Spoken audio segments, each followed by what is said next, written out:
How's it going, everyone? Zach, Dennis here. Oilers win 5-2 over the San Jose Sharks in the 82nd game of the season, cementing 50 wins. Now, this did not feel like a 50-win season. Now, depending on what happens in the Vegas game, obviously, we'll know a lot more about the playoff opponent as the show goes along. So here's to hoping something happens while we're live. I want to say what's up to Mark, Wise, Kyle, MGD, Hater McDater, all the regulars in the chat already going off, talking about the possibilities, because right now it feels like it's like Avengers Endgame. There's 14 million and one possibilities that the Oilers could have in terms of a playoff opponent. So yeah, that's super interesting. But before we get into all that, we're gonna have a little bit of a retrospective on this year, because this is our final regular season broadcast of the year. We'll just, kind of similar to what Calgary did, except the biggest difference is we're actually going to the playoffs, so it'll be a little different in that regard, but no notes, just vibes. That was the saying they had, and I stole it from them. So, yeah. Before we get into all that, though, I do got to give a message from our friends at Sports Interaction. Get in on the action and make your bet with Sports Interaction. Every hit, every shot, every goal from all your favorite teams and players. With competitive odds, the best in live in play, and more ways than ever to get into the game. Like Minute Madness, our exclusive game with so many opportunities to win by the minute. Download the app in Ontario, use the QR code at the bottom you see of the screen, or head to sportsinteraction.com/SDPN to get started. 19 plus, please play responsibly. I did not have the window open big enough, so I missed a few of the words on the side there, and I stumbled. Yeah, that was on me. But you know what? Just like the Oilers, clearly we're playing a game of don't get hurt. That's what tonight was. You saw it. And then, of course, right at the beginning of the game, Kevin LeBanc is playing. I don't know what he's doing. I don't know where he thinks he is. I don't know if he's... What kind of season he's playing at, yeah. Yeah, he goes in, hits Desharnais from behind, originally called as a major. But yeah, the bigger concern, obviously, Desharnais hurt. Edmonton's right side already not the strongest. So to see Desharnais lying on the ice in pain, I was a little bit concerned. I don't know about yourself, Dennis. And Desharnais's a big guy. He never really, fakes stuff. He never really stays down longer than he has to.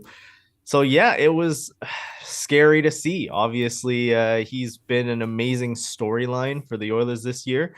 Mid-season call-up, and he's just made a world of difference. Is he absolutely flawless? No, of course not. But he's been such a major part of the defensive upgrade on this Oilers roster. It would be a shame to lose him for the playoffs. The great thing is he was able to come back pretty shortly after. It seemed like it was maybe more of a concussion protocol deal, but got back onto the bench, and the rest of this game is history. Yeah, exactly. The rest of the game is history. And we'll talk about the game for a couple minutes here or there, but I'm sure everyone watching is in the same vein as us. This game did not matter at the end of the day. Obviously, I mean, it matters a little bit depending on the result in Seattle versus Vegas, but like watching it, this might as well have been a preseason game. You know what I mean? Just like absolutely did not care. And Tyler Throw says in the chat, Landeskog out for the playoffs. Yeah, we'll touch on that a little bit later for sure, because that's obviously huge news in terms of the big boys in the Western Conference, right? Like, man, there's a lot of stirring going on, and it's crazy to think that it's the last game of the Oilers season. We're here doing a post-game show, and we still have no idea who we're playing against. There's still 3 possibilities out there. Yeah. We might not know by the end of this show, Zach. Yeah, well, so I think it's safe to assume, because LA right now is beating Anaheim 3-1 at the end of the second. So unless Anaheim's got some miracle comeback in them, which I highly doubt, considering this is game 82 Anaheim of one of the last place teams in the NHL, it's safe to assume LA wins. So I think it's safe to cross Seattle off the board of potential opportunities.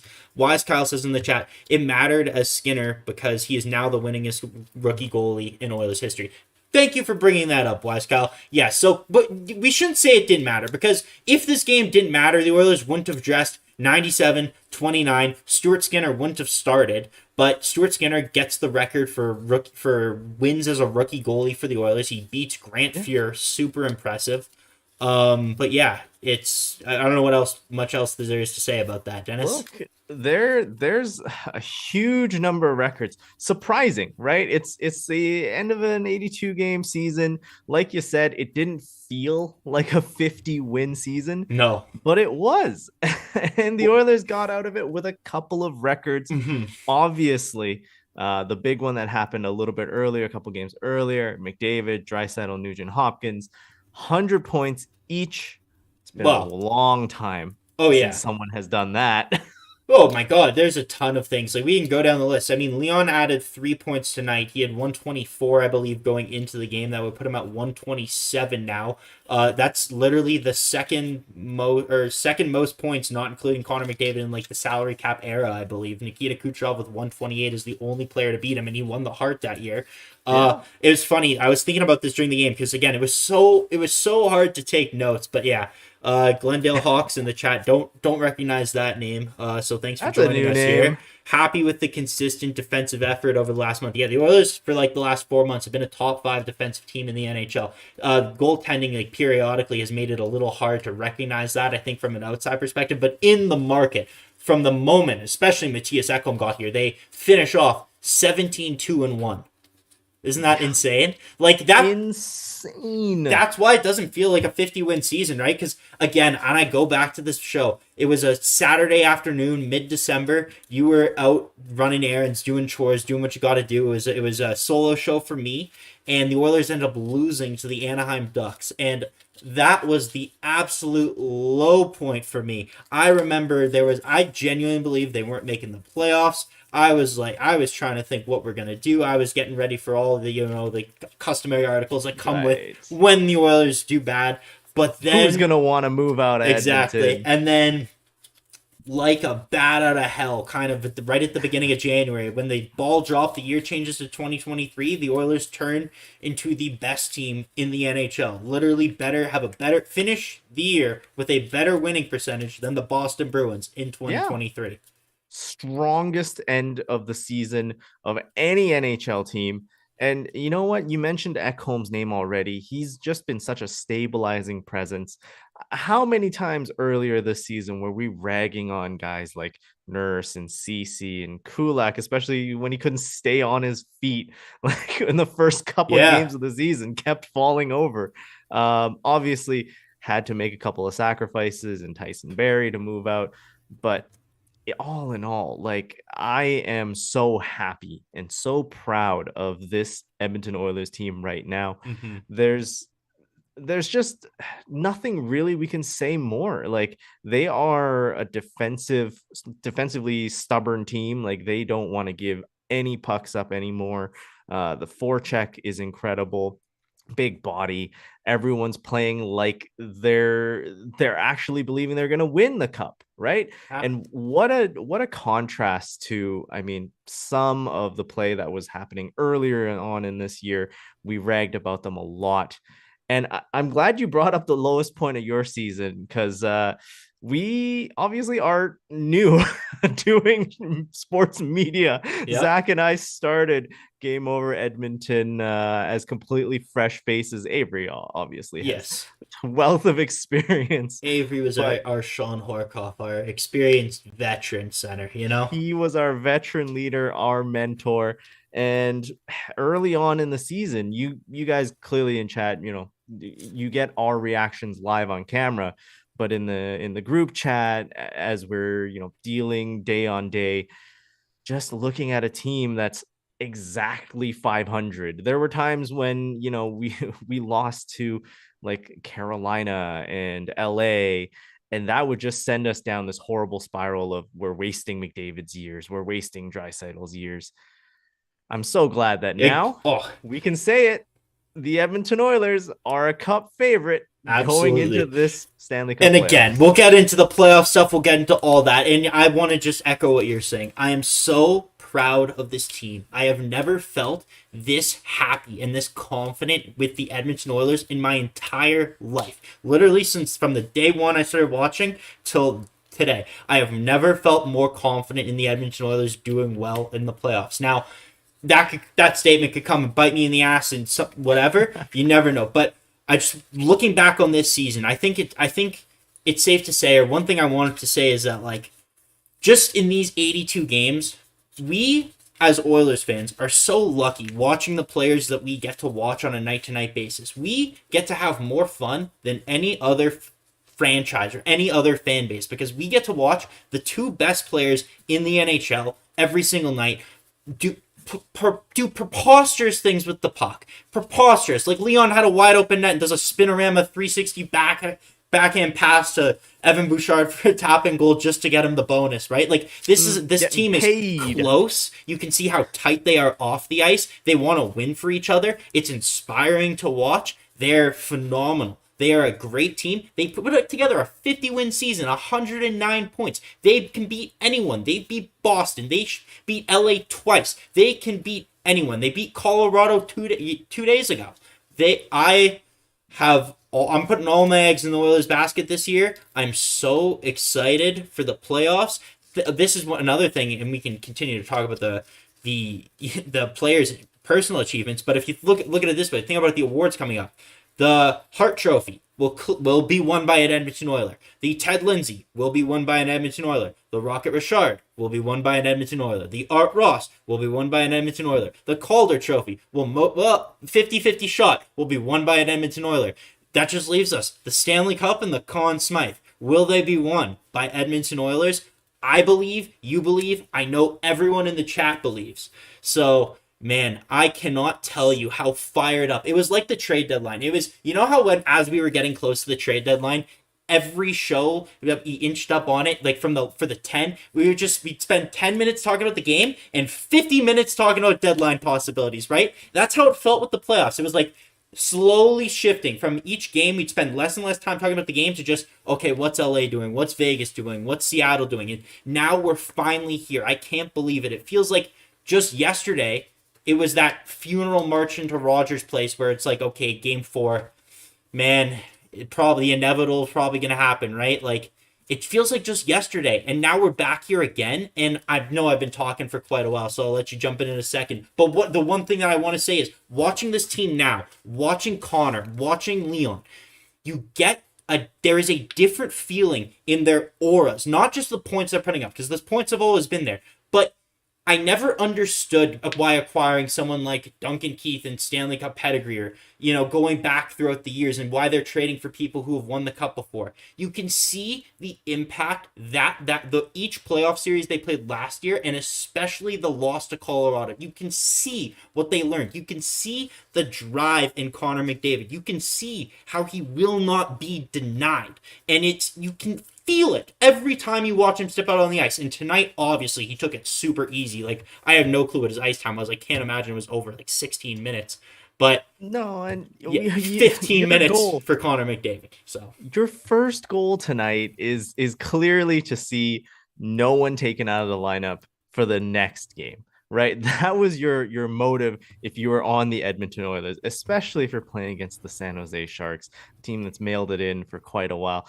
Except for, let's say, one or two guys, the rest of the team they knew what position they were at. Mm-hmm. And if the Oilers are coming into this game and just not even winning, even if they just won in the shootout, even if they lost in overtime, even if they lost in regulation because they were dressing, AHL guys, it doesn't matter in the end for this roster tonight. Mm-hmm. All that matters is who's playing on Monday or Tuesday, depending on how the schedule works out. And exactly, we made it through tonight. That's all that matters, led by Ryan McLeod with 18 minutes of ice time, which I kind of get him really back into the swing of things.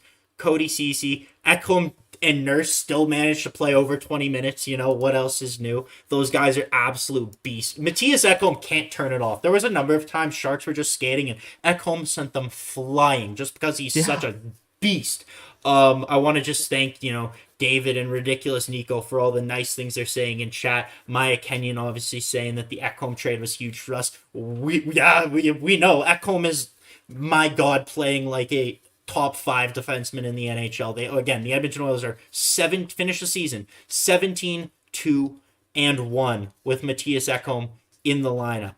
And some of those losses, like you can't even really fault them for. You have the Vegas loss in OT. That's just, I think, a tired team. I think it was like the third game in 4 nights or something, and there was a number of reasons. Like the Oilers just didn't get the bounces that night, and then they lost to Toronto in Toronto, where they kind of had that 3 minute implosion. Which, Yeah. whatever, you beat Toronto like 5 days before that. Again, happens. I think that was also there was another. Yeah. I had another excuse for that, but I can't remember. And then you have Look, Jack Campbell starting Winnipeg. That was the only other one. So I mean, let's be honest. We looked at the last little while of games, and early on in the season, we were analyzing streaks and we were saying, okay, you got to win against these guys and you got to play this and that style against this team. In the last couple of broadcasts we've done, we're not thinking about, you know, how the Oilers have to play. They mm-hmm. just they just solidified their game so well. All we were looking forward to were playoffs from that point on. You mentioned, we had a couple of losses, but we didn't even talk about how lengthy the Oilers winning streaks were. I mean, there was the trip that I think you mentioned, at where we went off to Toronto. After that, there was a 5-game winning streak, then the loss to the Vegas Golden Knights, and then a 9-game winning streak to end off the season. I don't remember in the last couple shows even talking really No. about these winning streaks. We're always talking about, okay, can we leapfrog LA? All right, we've done that. Can we clinch the division? Exactly. Oh, That's been the topic. yeah, no, it's the funny part is our run has coincided with a equally, well, not equally, lesser than not as spectacular as the Edmonton Oilers winning streak by the Vegas Golden Knights and Los Angeles Kings. Boy, did I butcher that! I don't know how to. I don't know how to put that, but everyone knows what I mean. The Oilers were the hotter team, but Vegas and LA weren't far behind, and Right. that made it really hard for the Oilers to climb up the standings as much as they probably should have. At least within their own division. Obviously, I saw people talking about Twitter that how like this specific loss where they always kind of blew it against Columbus, or little instances pointing out throughout the season, like if they just had one more point or whatever, one more win here or there, that they would have won the division. But you know what? Honestly, I could not ask for a better outcome to a season. Again, I think it's so funny, and I tweeted it out a little bit ago. That Anaheim broadcast, you can see the tears just behind my eyes as I recount this game, and every goal I would go through, I would get more and more physically angry. Like, I watch that, and I feel pain in my stomach. Just like, I can't believe I went through that, and I'm stuck with it. Like, oh man, the Oilers, they rewarded every single one of us for sticking with them and watching them, and man, it is such a treat. Like, think about it. Connor McDavid finishes the year with that, 153 points now Yeah. on the season.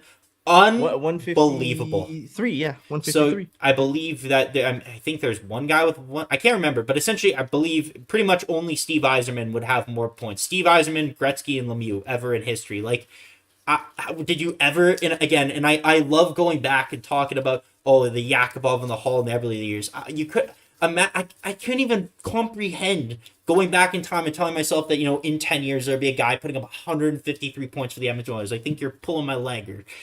Zach, go back to the beginning of this season, Mm-hmm. and if you said Connor McDavid would have 153 points, would you believe it? Like, No. props on just a No little way.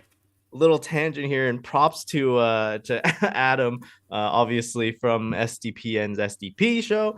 I'm sorry that you lost your $2 Steve bet. Oh. With McDavid not wanting to score a goal for you tonight. Friggin' Reimer, man. Like, man, guy's an idiot, but fuck, he's kind of a good goalie. Like, man, some of those saves. Chance. Oh, The Yanmar. first chance of the night when Yeah. McDavid was in a pretty semi-alone. Yeah, him and Bukestad, like back to back. Like, Reimer was on his game tonight. The Oilers still put up 5 on him. I saw someone say in chat earlier, I think it was Hater McDater, that Happy Kane scored. We want everyone rolling going to the playoffs. So I think it was really nice to see Kane get off the shot, because he has kind of been riding that up and down wave since he's been back. But yeah, man, it was like, what can we really say about the game? What happened needed to happen. Yeah, it does suck for everyone who thought McDavid would get 65 goals. Ty Ovechkin 66 would have beat him.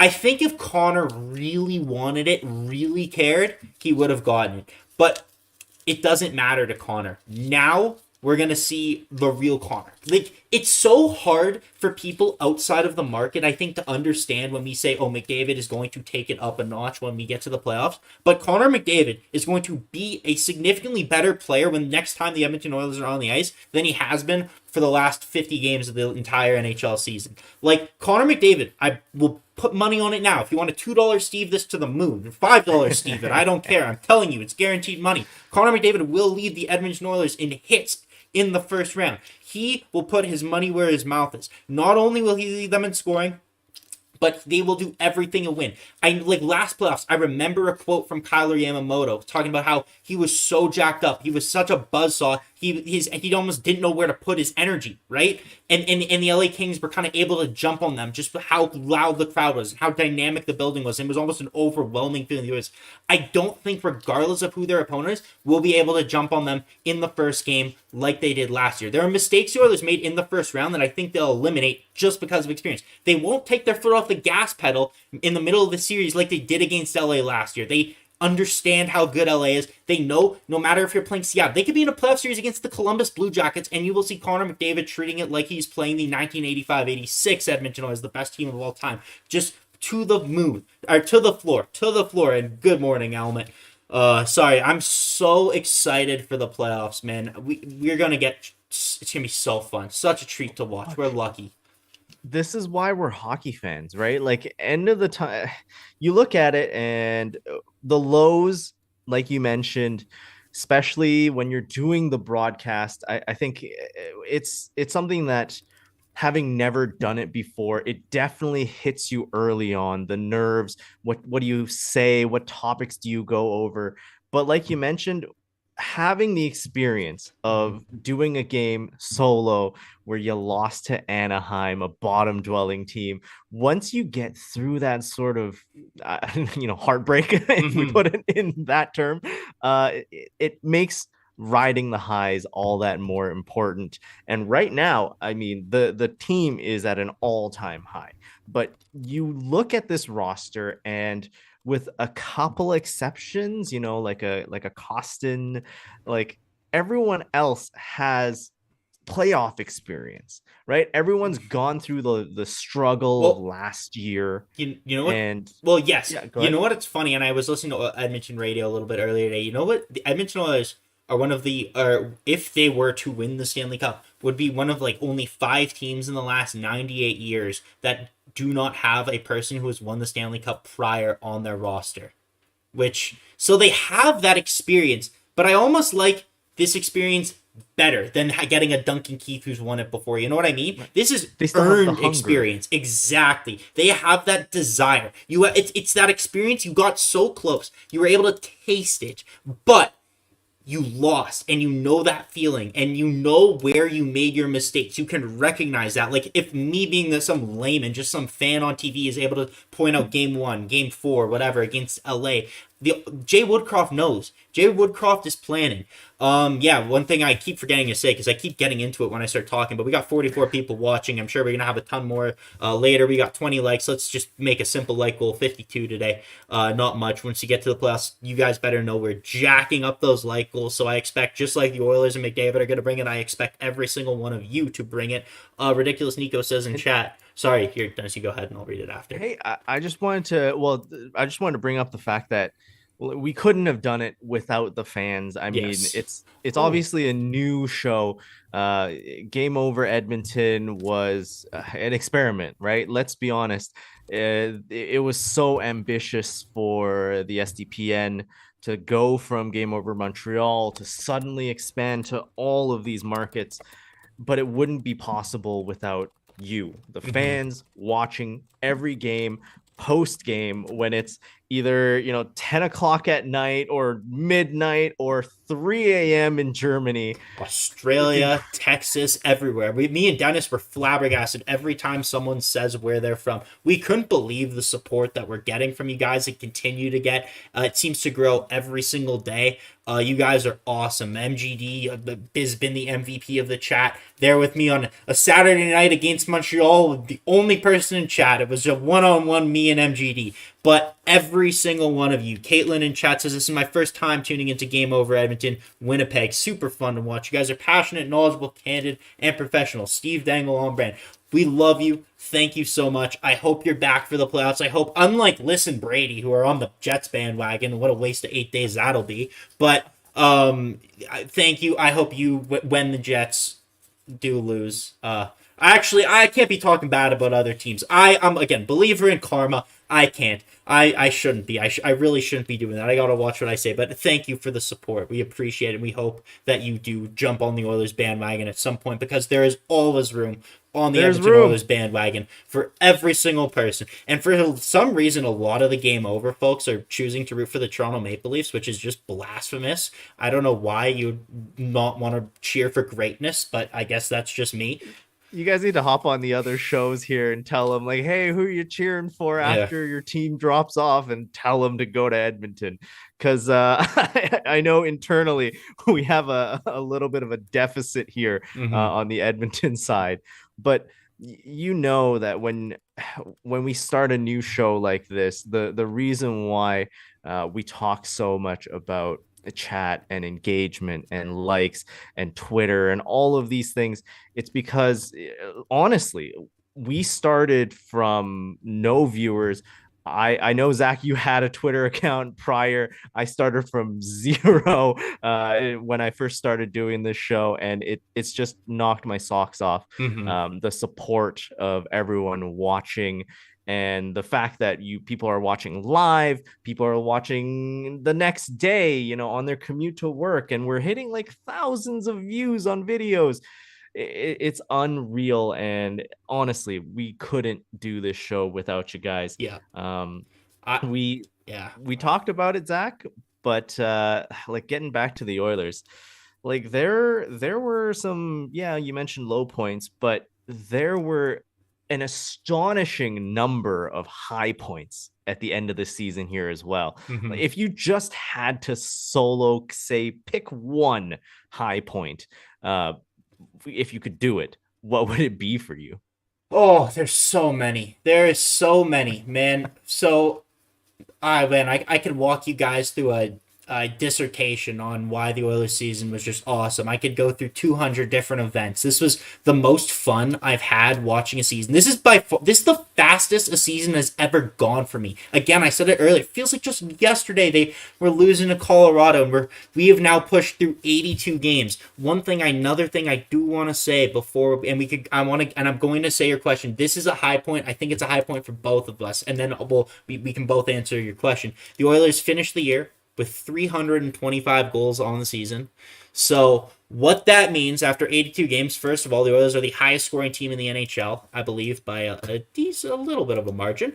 But Dennis and I are now donating $325 to the Ben Stelter Foundation. So after the show, we'll get that done, and we'll post it on Twitter, and we'll make it. We'll prove our receipt that we're actually doing it, and we're so happy to do it. I think it's poetic seeing Mike and Leah on the broadcast night.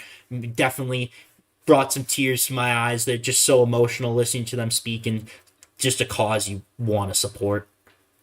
Yeah, like, I think last year the Ben Stelter situation just it touched the hearts of everyone in across oil country, and it was tough, obviously, having the summer go by, but I'm so proud that we were able to, first off, make this commitment between ourselves here at Game Over Edmonton, between you and I, Zach, and afterwards, I'm just also really proud of the organization as a whole. Just the amount of support that we've had for coming from the Oilers Community Foundation for, the Stollery, and as you mentioned, the Ben Stelter Fund, who will be donating directly to. It goes hand in hand with the Stollery, right? So it's exactly. Yeah. And I'm so proud to have been able to raise these funds.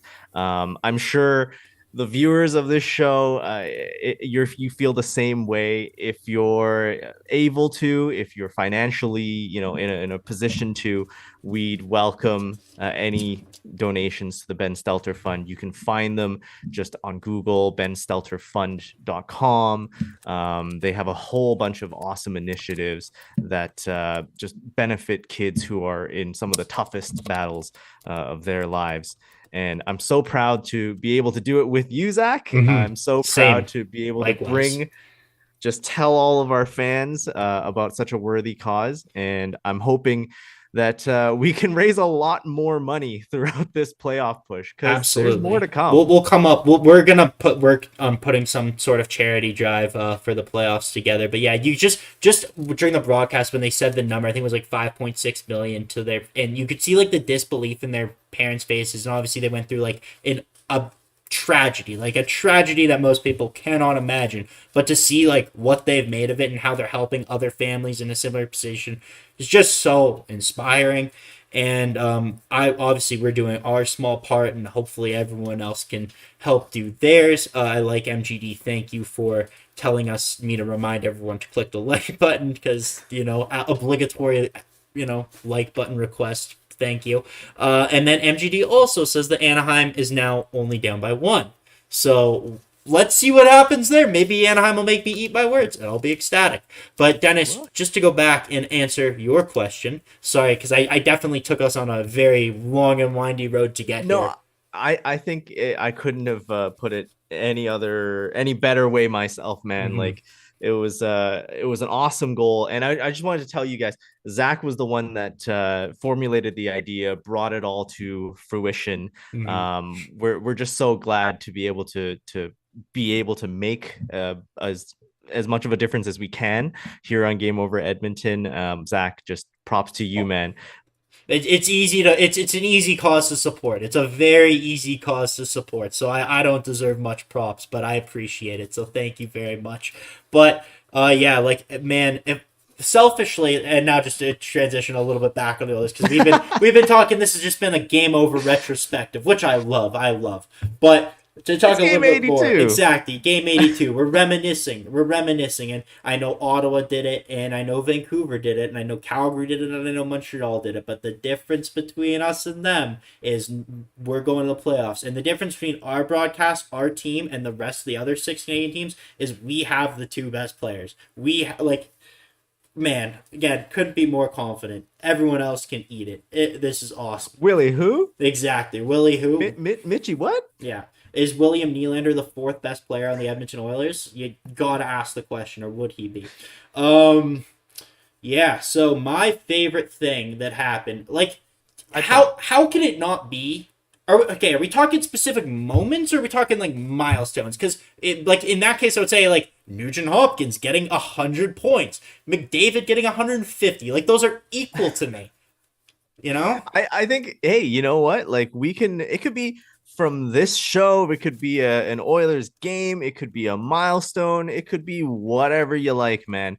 If you say the All-Star break, I'm gonna be a little bit disappointed in you, but everything else, Well, everything is dude, fine. think about it. From the moment Stuart Skinner got selected to be an all-star, like that was an awesome moment. Who thought the Oilers would have an all-star goalie? And it, no, I know Wise Kyle's watching, but it wouldn't be Jack Campbell. And I'm so happy to see Jack Campbell get the first shutout of his season as an Edmonton Oilers. That was an awesome milestone. McDavid, Draisaitl. Well, MGD said it in chat earlier. There's like 12 players that have at least 10 goals, right? Like Janmark got 10 goals tonight. Derek Ryan has 10 goals. Bukes has 17 goals. Like, Yeah. Well, everyone on the roster tonight, all the forwards, had over 10 goals. Like it's insane to think about. And I know we kind of just rambles a lot. yeah. But it is really hard to pick one moment out of everything. And there's been so many ups and downs this season. I think if we're talking about just the amount of elation that I felt, the Nuge milestone just hits so much harder for me. When we talked about McDavid's 150, like it was almost like inevitable. Like we talked about it earlier on in the season. McDavid's going to put up a ton of points. He's really motivated this year. His work ethic is insane. He doesn't give up anymore on plays. He's scoring a lot more because he's shooting a lot more. But being able to see, 30-year-old Yes. Ryan Nugent-Hopkins, a player that was drafted when I was 18. I was 12. Oh no, dude! Don't say that. Don't say I that. remember I was in grade 6 in his rookie season. I was in grade 6. I have since graduated university, and Ryan Nugent-Hopkins is still an Edmonton Oiler. Like, that's wild to me. You were in grade school and I was an adult. Oh damn, bro. But like, it's insane, right? Ryan Nugent-Hopkins, first overall draft pick, and he's a guy that I've followed throughout his entire career. MGD, don't make me feel old. Sorry, man. I know you're one of the homies, but I'm sorry to do it for you. Travis bringing up the Berlin Wall. That was an incredible moment as well. So many. There's just been so many key moments this year. Dude, the Ekholm trade itself, like that, what a moment. His first game against the Leafs when they beat the Leafs, who they struggle with, right? Like, just to see him come in and Leafs fans using the excuse in that game, oh, well, all our deadline acquisitions are getting acclimated. Meanwhile, the Oilers trade 2 firsts, a roster player, a ton, like significant assets for this guy who people are saying, oh, he's really old. Who knows if that's going to hold up? He signed for long. He might be decent, blah, blah, blah, this, that, whatever. He comes in and he is quite literally a top 5, 10 or 5 defensemen in the NHL. Like, the charts, his numbers have gone through the roof. I saw someone say he's like on a 60-point pace with the Oilers through his tenure right now over an 82-game season. Like, Ekholm has been insane.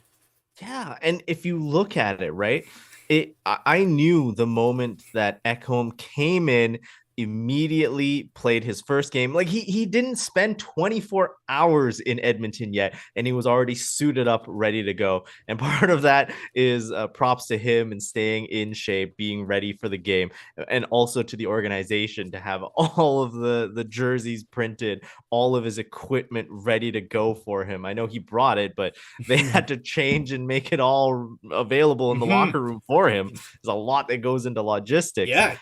They had the Kate's PJ get down to Nashville and get him back and make sure he was there in time for the game. Let us know in chat. What are your favorite moments from the season so far? Obviously, we're hoping that there's more to come. Through these first 82 games, what were your favorite moments? I like what Travis said. The Kane injury was a scary moment. It probably pulled the team together a bit. I definitely think there's a little bit of an element to that. Evander Kane definitely had his issues in the past, but I think in this locker room, in this city, he is a beloved member of the team. I think every single player wants to see him succeed. They want to succeed together. They all love Evander Kane. And I think when he rushed off the ice, it was a really scary moment. And I kind of think, when did that happen? November? They definitely went through some turmoil there, right? Like, that was kind of the low point of the season. They were just trying to survive. And Kane comes back, and you just see rejuvenation. Like, and he came back a lot earlier than expected, too. Like, that was a significant moment. My second... David, I love it. I love it. My second favorite part of the season was Erik Karlsson, EK65 Twitter. Man, what a time. That was an era. What a time. Man, I can't believe they didn't play Karlsson a tribute video tonight. Man, because that time with the Oilers was legend. It rivals the Taylor Hall post Buffalo coming back to Edmonton rumors. You know what I mean? Like, it was level. Like, I'm never going to forget about the time Erik Karlsson was almost an Edmonton Oiler. So close. And I mean, we during that entire trade deadline, how often were we talking about Jacob Chychrun, Erik Karlsson? I'm glad you brought up Chychrun, because that's something I want to take an L on, right? Like, I was out here, I'm screaming Chychrun, but it's Chychrun or bust. Exactly. Boy, did Holland make me look stupid, right? Like, boy, did he make me look stupid. Love it. How stupid did Holland make people look when they questioned the 4%? Like, what is this 4% retention? What is this? They retained on that. I They were forgot. like, they retained 4%. Did he miss a zero? Is old man Holland just not typing numbers into his his keyboard? Exactly. And meanwhile, Holland, if the Oilers do make the conference final, like Bob Stauffer said on the panel today, will win GM of the year. Chemo Man in the chat says the Nugent-Hopkins fight. And that was in the same game that Ekholm was for. That was in Ekholm's first game. What an awesome moment. Ryan Nugent Mayweather. Oh my God. Manny Hopkins. I don't even know. I can't think of many boxers. Triple R. Yeah. Canelo Alvarez. I can't think of a Nugent Hopkins. He has a horrible name for puns. Horrible. I'm not Gene. I'm not Gene by any stretch. I can't. None of us can be Gene, man. Yeah. Like, looking at MGD in chat, Zach might be a baby because, damn, bro, like you made a half of chat feel old. Yeah. You may be a baby, but you grow a stash better than Nuge. Well, I appreciate it. I mean, something might be wrong with our year because when I start getting into the playoff beard, it's much like Nuge. It's gonna come in a little at the top and a little bit at the bottom there. Well, so yeah, I envy you, man. Well, here let's ask. We'll get to the rest of your guys' favorite moments in a second, but I want to ask the chat. What do you guys recommend? Like, what do I do for playoffs? Right? Because I'm a playoff beer guy. I'm a superstitious guy by nature, right? So. Do I clean shave before the first game? Do I keep the mustache and just go playoff mustache? Do I go full on caveman, do not touch your face? Is it bad to trim your beard or, clean up the edges during the playoff run? Like, I need to know because I do not want to be responsible for an Edmonton Oilers loss. Dude, like, for the sake of your like personal hygiene, don't do a Joe Thornton, don't do like a Brent Burns. Like, I know it looks good, especially when Joe Thornton had the strip of white down the middle. Like, that looked amazing, but bro, don't do it, man. Like, you got so much ahead of you. Clean shaven before the playoffs, keep it and go heavy. Okay. There's so many opinions. We got a couple opinions. MGD with the Cassian chops. I was going to say, Dennis needs to do the Cassian chops. Or better yet, Avery. Avery needs to do the cast chops. I think... Bro, I don't know if it comes off well on camera, but like Avery and I don't really got the facial hair growing. You and Avery got to do something. We got to figure out something for you guys. But yeah, I'll keep it. We'll figure out a way. Because listen, I don't want to look like a scrub. Like, I remember, guys, I do have a day job. Dude, he does have a day job, and Zach is still single. So, exactly. Ladies. Exactly. I can't be walking around looking like Brent Burns. But, it's amazing. You know what, Zach? We should definitely do, like, a Twitter poll or something after the show. You got to set that up for, like, a day or something, yes. and we'll see how that goes. Going. We will get that going. Honestly, man, like... It looks amazing. I feel like no matter what you do, the Oilers there's no stopping this team. Like, this team is going to the cup final. You know what you said earlier, we might catch flack for being such a high rider, but this is the playoffs, man. Like, this city, Edmonton, goes nuts for these playoff runs. Like, the last time, something happened, we hit capacity in a brand new arena outside, like around the arena, not even just in the arena, outside at the Moss Pit, right? Like, in the future, this season, we're going to have 2 watch parties. The Oilers are going to have a watch party outside at Ford Hall and the Moss Pit, and they're also going to have one a little bit further away in the Ice District. Like, this city is all Oilers all the time, and I'm hoping that there's going to be more friendly bets between Edmonton and Calgary. Maybe not this year because Calgary didn't do so hot. Yeah. But like, the fact that this team is just so hot in this city, like, the moment that the Oilers step out onto the ice, they're just gonna get that adrenaline from all of the fans hooting and hollering and screaming. It's gonna come out through the broadcasts. Like, I said this before. I experienced playoff hockey in person for the first time last year, and I swear to God, I still have hearing damage. Like, I say that consistently. I've been to 2 playoff games in my entire life. I was at the game back in 2015, Game 3, Round 2, Calgary versus Anaheim, when the only game, Calgary lost in 5 that series. It was the only game they won. I remember Sam Bennett scored with like 5 minutes left in the third period to tie the game, but they called it off and the puck was on the goal line and it was very, looked very similar to the goal that they scored in like '05 or whatever, '04 or whatever. Oh And four, yeah. yeah, and 05, 04, exactly. 05. And then I remember after Johnny Gaudreau scores, like with 18 seconds left, sent it overtime, and then Backlund scored like right in overtime to win. And I was there. That building was loud. That building was rocking. The building was red.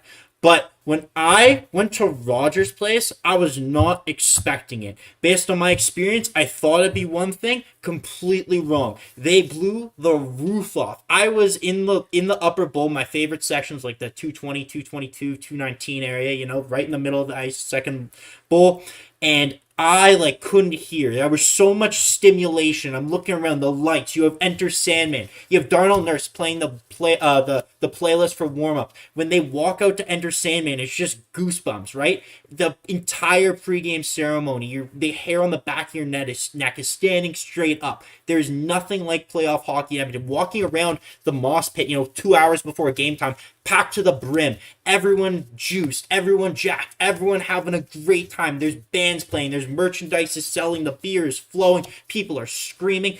You've never seen anything like it. After the Oilers win, in the Calgary series, you have the guy throwing up off the Gretzky statue or whatever. It's insane. Like this city goes so hard, and like Rogers Place, it's a new building, but you know what? They make it rock. Like the entire concrete structure starts to move. Like the fans are just so intense. The moment that the Oilers score an important goal, we register on the Richter scale. Like it's a minor earthquake in Edmonton when they score a big goal in the playoffs. I do want to highlight a question because a lot of people have wanted to ask it, and Zach, we finally got to a good segue point for it.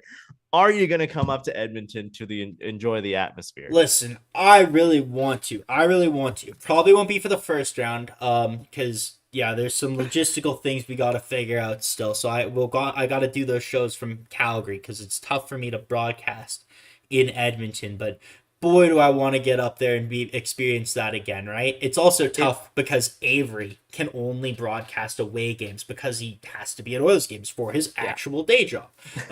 So we'll have to figure out some logistical issues. Hopefully the Oilers go deep, and hopefully I'm able to make it up there. If knock on wood, not trying to jinx anything, they go to the Cup Finals, you bet your ass I will be on 104th Ave. I will be in the Moss Pit. I will do whatever I have to do to be in Edmonton. I do want to say though, I would also like to experience an Oilers playoff game on the road at some point this year, but we'll have to see if they do play LA, which as of right now, MGD updated us. Oh my God, Anaheim scored another one. There's 4 minutes left in the third, and it's 4-3. So there is a chance, I guess, LA loses. I guess if it goes to overtime, I don't think it really matters, or I don't know. If it goes to overtime, then it doesn't matter. Yeah, and Vegas is up 2-1 on Seattle currently. I mean, there's no easy opponents in the playoffs. You bring us whoever, and I have confidence in the Oilers, right? So, yeah, but I mean, if they do play LA, I would like to get out to LA to watch a game. I think that would be super sick. I don't know if I could make it happen logistically, just with work and stuff, but I really hope. I'm sure you would love to be here for all 2-3 months that we're on a playoff run. Oh, yeah. But it'd be hard. It'd be an expensive Airbnb. Let's say that. Travis hoping to attend at least one of the first 2 games at that outdoor square. Yeah, the Rogers Place has gone through a couple of renovations. It looks so nice. That entire ice district looks incredible. I'm hoping ESPN, TNT, whoever's broadcasting this game for those down in the States, they will just be blown away by Edmonton and how vibrant of a city we are up here. Oh, yeah. Obviously, I'm a bit of a homer. I've been Edmonton born and raised.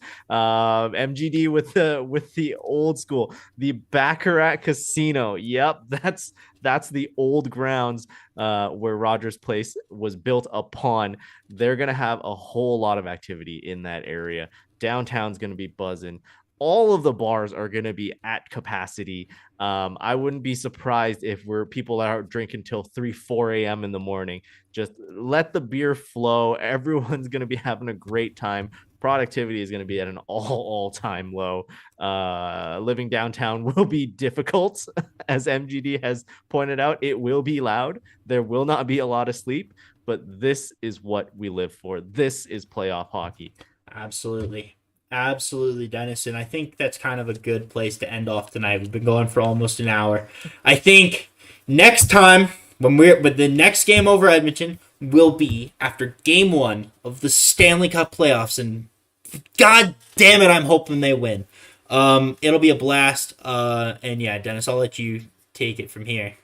Yeah, from the first game, I mean, obviously we glossed over preseason. We couldn't do any shows during then, but from game 1 till game 82, it's been such a pleasure to bring you these shows after every single Oilers game. I want to thank all of our guests that we've had on throughout the regular season. Obviously, really close buddies like Shaden and Eric and Kenny, Jordan, Ashley. Guests.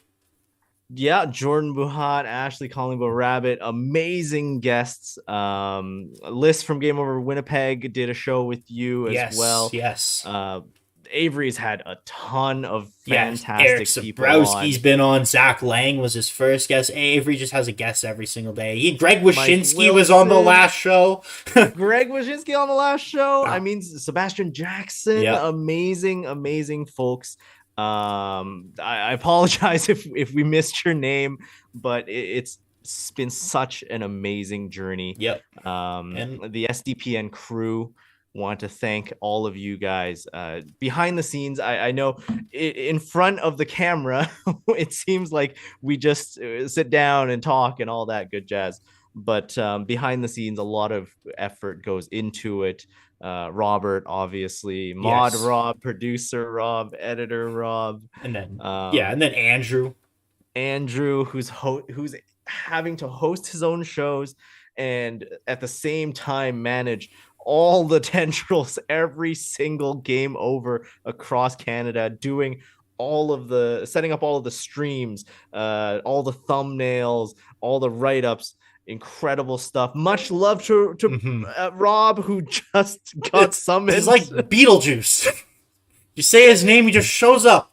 Oh, how do you do it, Rob? Like, I don't know if Vancouver started, any of the other shows have started, but bro, amazing. It's been such a fun ride. Absolutely. Could not have said it better myself, Dennis. I don't know when the next game will be. But Monday, most likely, because again, it looks like they're gonna play LA. Like, let's just say it like it is. It is going to be. I keep checking the NHL.com here just to make sure they don't make me. Anaheim doesn't make me eat my words. But 4 minutes left in that game, and Vegas is beating Seattle. They got 20 minutes left to go. It looks like it's gonna be LA. So most likely Monday, game 1. I'll be here. Guest is still TBD. But we're going to have a blast, and obviously let's hope that we go for another 2 months. Let's hope this isn't the end. This is just the new beginning. It's part of the new beginning. I will be away for the first round of the playoffs, so much love to Zach and Avery. They're going to be carrying the shows for you. Obviously, Zach doing the home games, Avery doing the away games. There will be tons of guests. Good thing about being part of a network is suddenly a lot of people are free. Yeah. And I'm sure Andrew, who's secretly, a little bit of an Oilers fan here. We don't have a whole lot of them inside the company, but Andrew will probably come on to support the show, support the cause. We're hoping that we get a long run. And when I'm back, the Oilers better still be going on to this deep playoff push. I guess there's a chance that this is the last show that we do together this year, right? So, bro, don't say that. Okay, I know. No chance. There's no chance. I'm gonna come back, and we're still gonna be in round 2. I hope when you're back and round 2 starts, we will be full steam ahead. So yeah, let's end it there. I think that's a perfect place to end. So yeah, Monday, game 1. I don't know what time it is, obviously. Don't know who the opponent is either, but we're going to find out, and it'll be a blast. So, once again, thanks to everyone, and we will see you all on on Monday. Take care for now. And one more time for Ben, for everyone in Oil Country, let's play.